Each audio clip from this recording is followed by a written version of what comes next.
Michael Reeve here of Z Day Production. So I'm here to do a quick and dirty, quintessential Viking cosplay costume here for those that are having issues trying to put together a costume in time and are worried about cost effectiveness and authenticity. For this upcoming photo shoot that I'm planning to do personally, it's we want to try to make it look good as possible, but not stressing overly too much on authenticity. So we're trying to make it look good.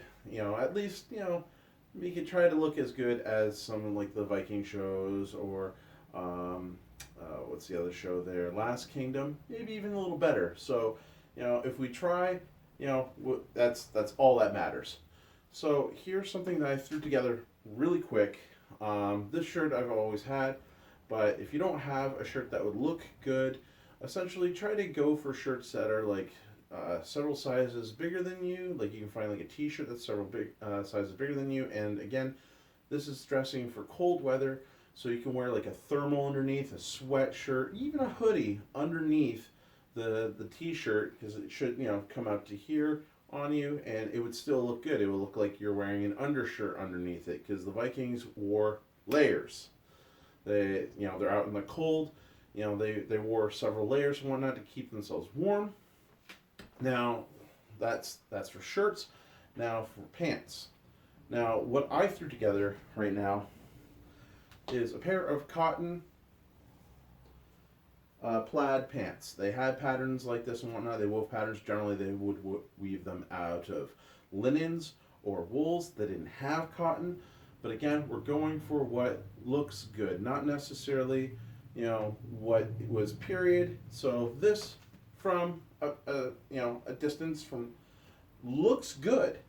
So you can get away with that. These pants here cost me, I think, like $6-7 and whatnot. You can find them either at Giant Tiger. They're currently going on sale. You can find them at Goodwill, Value Village, wherever. But they look good enough. Try to go for a little baggy in your pants and whatnot.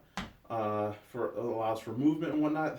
If it looks tight on you, kind of ruins the look. But if you want tighter pants, you can go with leggings. You can go with jogging pants. And again, if you feel like you might be too cold, wear leggings, jogging pants, or thermals underneath said pants. Leg wraps.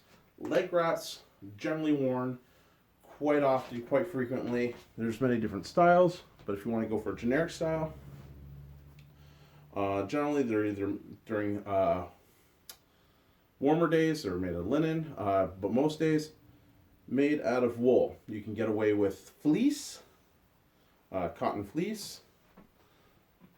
These are actually a pair of equestrian horse leg wraps.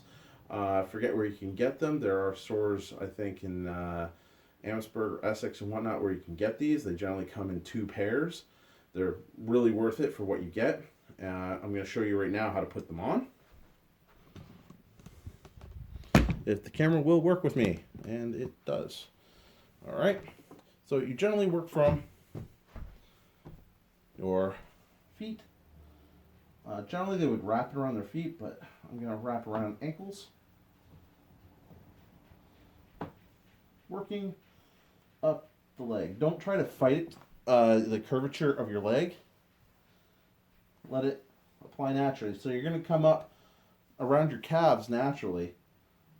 So when you come back around, it's going to naturally want to move down. Let it. And then you'll cover up those bare spots.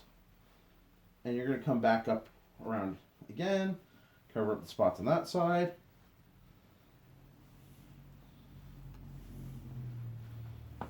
And then you're going to have extra fabric. So what you do is you tuck it wherever you can. Behind the knees, ideal. So you just tuck in,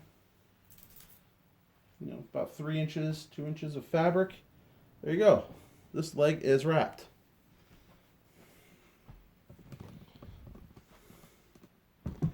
Now the purpose of the leg wrap: 1, warmth, extra warmth. 2, it acts like a knee-high boot for the most part. When you put your shoes on, I'll get to that in a moment. This will protect your legs from tall grass, bramble, sticks, what have you. So as you're traversing and whatnot, it adds further protection. It wicks away moisture from snow and rain and whatnot away from the body. Keeps you nice and warm. Shoes. Now what I just threw on here are just some slippers. They kind of look the part. They're close enough. The best, like these are allegorical to Uggs. In some reenactor societies, we call them cheater boots because it is what it is. They're not period, but do they look kind of close? Kinda, yes. Good enough. Again, we're not stressing overly too much on authenticity, but try to make yourselves look close as possible. That's great. Good job. Belts. This here, though it's a little short on me because I'm a big guy, I bought a bunch of these and whatnot extra for people that come out that need extra belts. This is just a fabric belt, fabric ring belt. They had belts like this. They wove fabric belts, and my cats are going nuts. They would just wrap around your tunic. You know how to put on a belt. But what they did with the extra fabric is once it got to a certain point, they would fold it in and let it hang. See if I can grab one of my actual leather belts to show you what I'm talking about. Allow me one moment.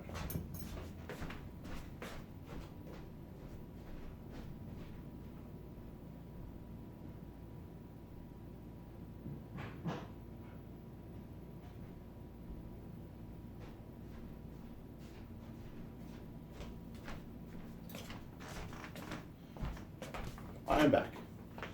Here's one of my leather belts.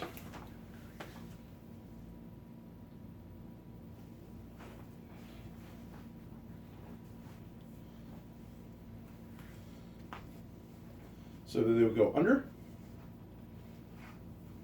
loop it through, almost like you're tying a knot.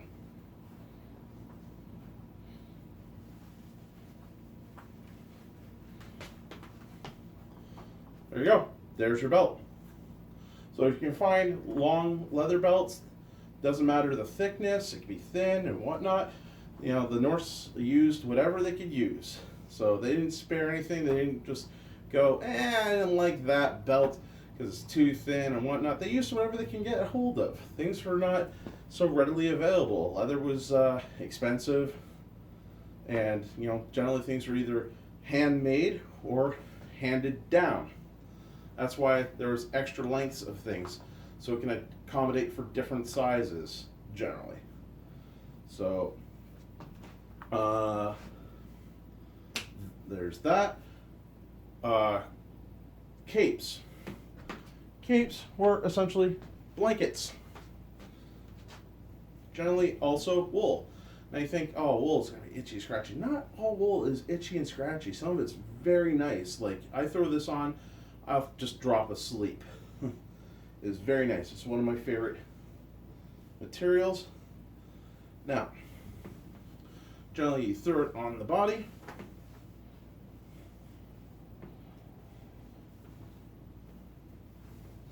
And you use a cloak pin. Having problems trying to put it on. It's been a while since I put on my own cloak.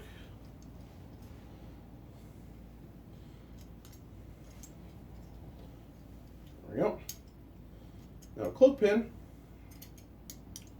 looks like this. Penannular cloak pin. I'm going to bring it in closer. This one's one I hand forged myself. Now, generally they weren't as fancy as this. It's a lot of times just this metal C that looks closed off with a needle that's wrapped around. Hangs like that. So you take the needle, poke it through your fabric, much like a safety pin.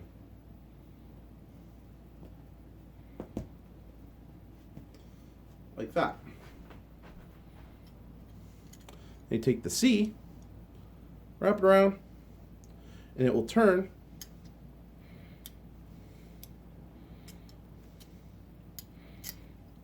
like that, locking it in place. I didn't put it on nicely, I just kind of threw it on. But generally, that's your cloak, which is good. It will protect your body from the elements. When you're traversing, you can have your sword arm ready to pull. You can put it over your head, protect from elements. There you go. And good for, if you want to sleep underneath a tree or something like that to protect shade, or provide shade. So that's your basic dress for a Norseman.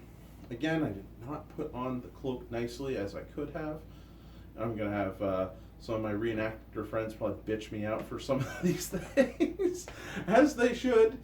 But again, this is a quick and dirty tutorial to get people out there for this photo shoot. And, again, later on, if they want to build on their costumes to make them, to improve upon them, to make them more period and whatnot, great on you guys. There's lots of materials out there. I'll be providing links to some resources that you can look up online. You can do some further research and whatnot to build on your costume. Ladies, if you're looking at this and going, well, that's good and fine for a guy, what about me? I just did it for you.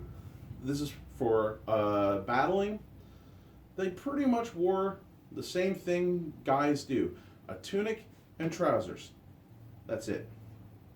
Well, not just it, but they wore pretty much the same clothing and whatnot because it allows freedom of movement. They didn't bother wearing dresses or anything like that to hinder movement. They wore the same thing guys wore and whatnot because it's basic. It fits pretty much anybody and allows them to fight and be indistinguishable from anyone else. So they were treated fairly in battle. They were just as ruthless as the guys were. You can find lots of documents online showing burials of female warriors and whatnot, that there's just as many as there were guys. So I hope this helps. If you have any questions, please comment in the event and whatnot. I'll help as I can. And yeah, let's have a great shoot and build a huge shield wall. All right, skull.